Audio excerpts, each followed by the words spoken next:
part-time work turned into a full-time staff position. I got my bills under control, and my mom got back on her feet, but I'm still at the job. Now I've been asked by Mr. Biddle to become the senior account manager of operations for the entire firm. I never thought I would be working for a communications company that specializes in public relations for e-commerce solutions. But here I am, managing projects duller than the wheels on a used skateboard. I've even had to hire someone else to do the artwork, so I don't even get to do that anymore. Penny, need I remind you of the salary that goes along with this promotion? She throws her arm in front of her and dramatically looks at the freckles on her wrist where a watch would be if she were wearing one. Oh, dear me, is it 1/4 a freckle already? Mike, doll, you mention the salary every hour on the hour. You're not a Rockefeller, but you aren't in serious debt and haven't been for a while. It's time you stopped making decisions based on old patterns. I love you, so I'm going to say this gently. Cut that crap out. That's the gentle version. That's the honest version. Some people say they never knew they were poor growing up. That wasn't me. I knew it and I hated it. I hated having to lie about where we bought our clothes. I hated that none of the furniture in our house came from the same decade. I hated eating Hamburger Helper. Actually, that's a lie. I absolutely loved Hamburger Helper and still do, but I can never go back to not knowing where money for the next meal was coming from. Still, there must be a medium place where all of my decisions aren't based on fear. Are we going to talk about the real reason you don't want to go, or should we keep pretending?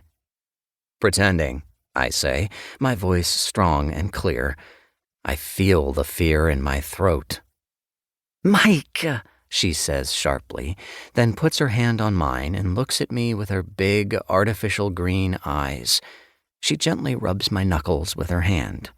She has more rings than fingers, so they sparkle like a royal scepter in a fairy tale. I know. It's still hard. I understand. But you can't bury yourself in work just to forget what's happened. But that's what I want. I want to be so busy with work that nothing else can breathe, so busy that I never even think about Benton. I don't want to see his beautiful face or think about him holding me. Penny, it's been almost an entire year since he left. Why am I still... I can't finish the thought. What's the equation? A 1-year relationship takes 6 months to get over? Half the time? Something like that? Then why am I still not over Benton?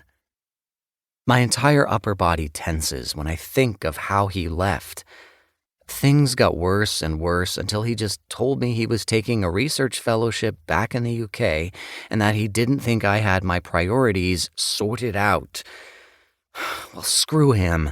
My priorities are just fine. It might do you good to get away. Nothing to remind you of anything. Penny's phone vibrates, and she looks down at it, then rolls her eyes. It's the cruise people. Mike, you think. I'll be back in a minute. Penny grabs her phone and walks away from the table.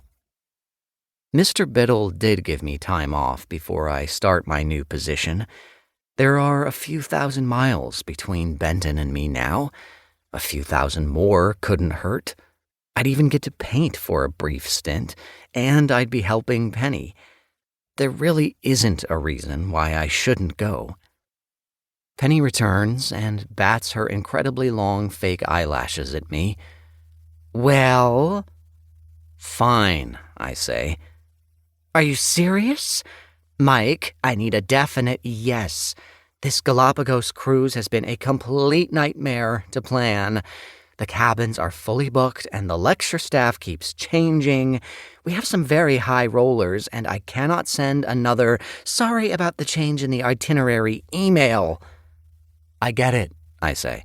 You can count on me. Wonderful, she says, and slaps her hands together in delight.